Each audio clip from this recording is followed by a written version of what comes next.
Hello everybody and welcome back to my channel. I am Achal and in this today's video I am going to cover an essay which is Tradition and Individual Talent written by T.S. Eliot and ये आपके syllabus में है। मतलब अगर आप Delhi university में हो और सेकेंड ईयर के थर्ड सेमेस्टर में हो, इंग्लिश ऑनर्स कर रहे हो, तो this is in your syllabus of your paper named literary criticism.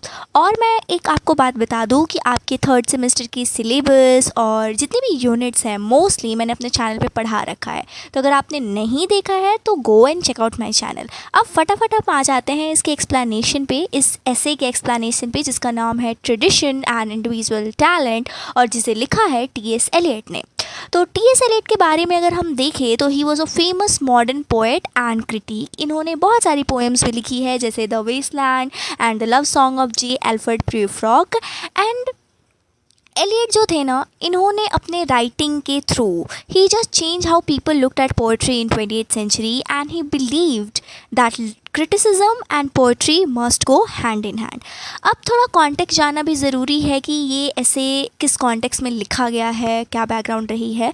तो सबसे पहले ट्रेडिशन एंड इंडिविजुअल टैलेंट का जो अपीयरेंस है वो 1919 में हुआ था in the egoist. Egoist is a magazine और यहीं पे जो एलियट है एडिटर का काम करते थे, तो उस मैगज़ीन में इसे पहली बार लिखा गया था।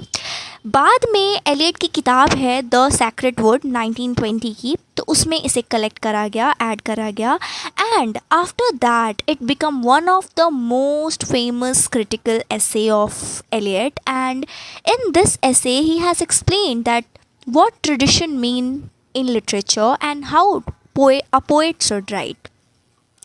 Also यहाँ इन्होंने एक idea of poetry as an impersonal art जो है प्रेजेंट करा है। एंड इन्होंने बताया है कि पोइट्री को ना हर बार एक मतलब सीमित नहीं रहना है पर्सनल, पोइट के पर्सनल इमोशन में। पोइट्री को यूनिवर्सल होना चाहिए, हर कोई उस चीज़ से रिलेट कर सके। आ जाते हैं हम अपने ऐसे के एक्सप्लेनेशन पे। तो जो टी.एस. एलियट हैं he begins with criticism of English criticism. यानी इस ऐसे की शुरुआत में ये बोलते हैं कि जो इंग्लैंड है ना, it does not have a strong tradition of criticism unlike the French. यानी एक कंपैरिजन करते हैं इंग्लैंड और फ्रेंच के बीच में कि इंग्लैंड का इतना स्ट्रॉन्ग क्रिटिसिज्म नहीं रहा है, लेकिन फ्रेंच के जो लोग हैं, जो राइटर्स हैं, वहाँ पे उन लोगों ने बड़े ही इंपॉर्टेंट क्रिटिक्स को प्रोड्यूस करे हैं। अब ये मानते हैं कि जब हम किताब पढ़ते हैं ना, तो we as a reader should notice what is happening in our own mind. यानी ये टी.एस. एलियट सजेस्ट करते हैं कि जब आप कभी किताब पढ़ रहे हो तो ये मत देखो कि क्या चल रहा है उस किताब में, ये देखो कि आपके दिमाग में क्या चल रहा है उसे पढ़ते वक्त। फिर ये आगे जो हमारा मेन चीज़ है ट्रेडिशन, उसके बारे में बात करते हैं और बोलते हैं कि लोगों को ऐसा लगता है कि ट्रेडिशन का मतलब है कि पुराने जितने भी ओल्ड रूल्स हैं उसे ना ब्लाइंडली फॉलो करना। लेकिन ऐसा मैं नहीं मानता हूँ, ऐसा टी.एस. एलियट बोलते हैं। इनके लिए ट्रेडिशन का मतलब है पास्ट के राइटर्स को गहरे तरीके से, अच्छे से जानना और समझना। ये बोलते हैं कि आप पोएट हो, लेकिन कैसे भी आप पोएट हो और आप पोएम लिखना चाहते हो, तो उससे पहले आपको आपसे पहले जितने भी आने वाले अच्छे पोएट रहे हैं उन्हें केयरफुली पढ़ना होगा। Not just the ones from his country but also those from Europe. यानी आप किसी भी कंट्री के पोएट हो सकते हो, तो आप अपने कंट्री के तो पढ़ोगे ही पढ़ोगे, but also from those from Europe. आपको अपने पास्ट राइटर्स को, पास्ट पोएट्स को अच्छे से पढ़ना होगा। फिर ये बोलते हैं कि ट्रेडिशन जो है ना, it's like a living chain. यानी हर न्यू पोएट ऐड करता है कुछ एक अपना अच्छा काम करता है, और वो जो चेन चली आ रही है ना लंबे समय से कि उस टाइम पे ये अच्छे पोएट थे, उस टाइम पे ये अच्छे पोएट थे, तो अगर एक दूसरा नया पोएट आएगा तो वो भी कुछ ऐड करेगा। तो इट्स लाइक अ चेन, एक चेन क्रिएट हो गया है। लेकिन आपको क्या करना है as a new poet, you have to connect to the poets before. फिर आगे ये बात करते हैं पोएट एंड द पास्ट के बारे में। And he says that a poet should not right only about his personal feeling और हिज ओन एज। यानी आप जिस एज में लिख रहे हो उसी के बारे में लिखे जा रहे हो, या फिर आपकी जो पर्सनल फीलिंग है वही लिखे जा रहे हो। नहीं, ऐसा नहीं करना चाहिए according to T S. Eliot. According to him a poet should look back at the whole of European literature. Like Homer से लेके आज तक जितने भी पोएट्स रहे हैं, उस नए वाले पोएट के पहले आपको अपने पास्ट पोइट्स पे बहुत ध्यान देनी है कि क्या लिखा, कैसे लिखा, ना कि केवल अपने पर्सनल फीलिंग्स और अपने एज तक सीमित रहना है।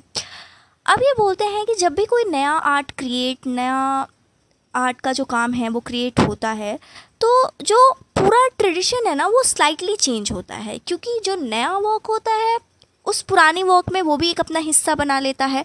मतलब जैसा इन्होंने बोला कि एक चेन चली आ रही है, तो जो नया वर्क है वो भी अपना एक हिस्सा ऐड कर लेता है, तो एक स्लाइट चेंज आता है पूरे ट्रेडिशन में ही। इसका एग्जाम्पल इन्होंने दिया है कि जब शेक्सपियर ने लिखा तो ऐसा नहीं था कि उन्होंने पास्ट से पूरी तरफ कट ऑफ कर लिया कि कोई वास्ता ही नहीं है। नहीं, उन्होंने उस चेन को कहीं ना कहीं कनेक्ट करा, और एज अ पोएट हमें भी यही करना चाहिए।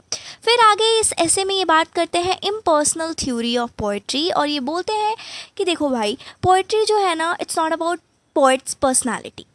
पोएट की ड्यूटी क्या है?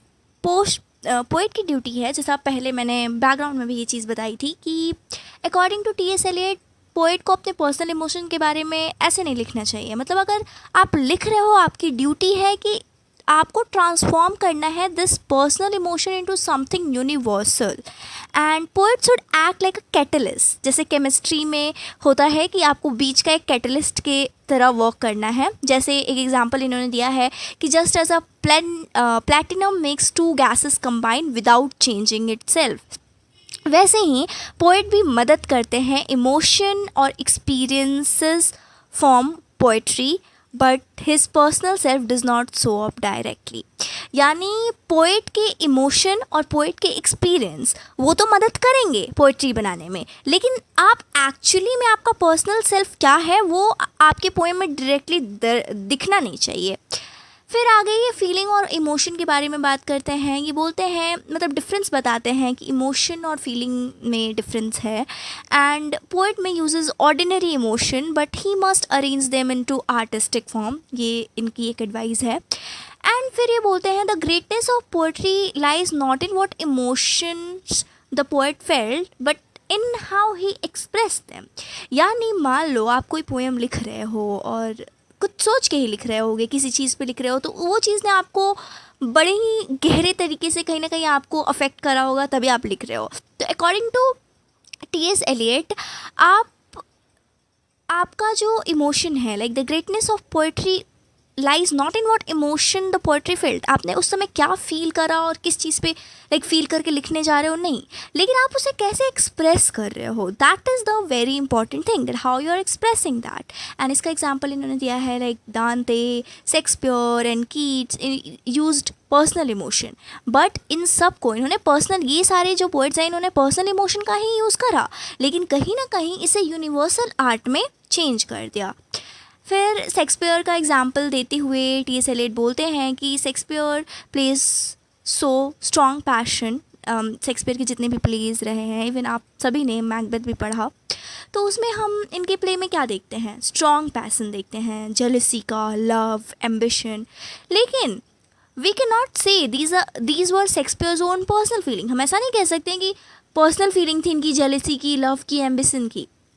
इन्होंने, क्योंकि एज अ पोएट आपको पर्सनल चीज़ें पे भी उतना फोकस नहीं करना है, उसे यूनिवर्सल बनाना है। तो वैसे ही शेक्सपियर का एग्जांपल देते हुए बोलते हैं कि इन्होंने कुछ रॉ ह्यूमन इमोशन लिए and he just shaped them into characters like Hamlet, Macbeth, Othello. यानी ह्यूमन इमोशंस को ही लिया जो हर कोई फील करता है, जेलसी, लव, एम्बिशन, और उसे ही कहीं ना कहीं सेव कर दिया।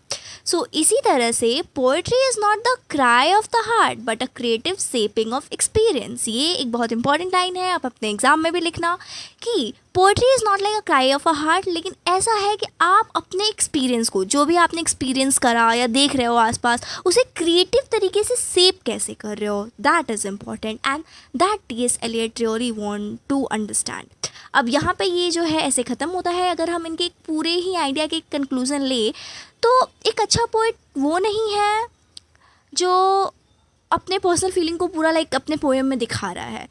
एक अच्छा पोएट वो है someone who learns from tradition, अपने पास्ट राइटर्स को भी ध्यान रख रहा है, उनसे भी सीख रहा है, and join his work to that living chain in literature. जो चेन चली आ रही है, अपने उस नए वर्क को उसमें ही ऐड कर रहा है, एंड अपने पर्सनल इमोशन को यूज़ कर रहा है, लेकिन उसे यूज़ कर रहा है लाइक ट्रांसफॉर्म करने में, इम्पर्सनल बनाने में और यूनिवर्सल आर्ट बनाने में। मतलब जैसे शेक्सपियर ने किया, अपने पर्सनल इमोशन का यूज़ तो किया बट फिर उसे ट्रांसफॉर्म भी करना है इम्पर्सनल और यूनिवर्सल आर्ट बनाने में। इसीलिए जो एलियट की ऐसे एक इम्पॉर्टेंट है, क्योंकि इसने चेंज करा लोगों के माइंडसेट को कि about poetry in 20th century. And this is how this essay end. I really hope आपको समझ आया होगा and don't forget to subscribe the channel.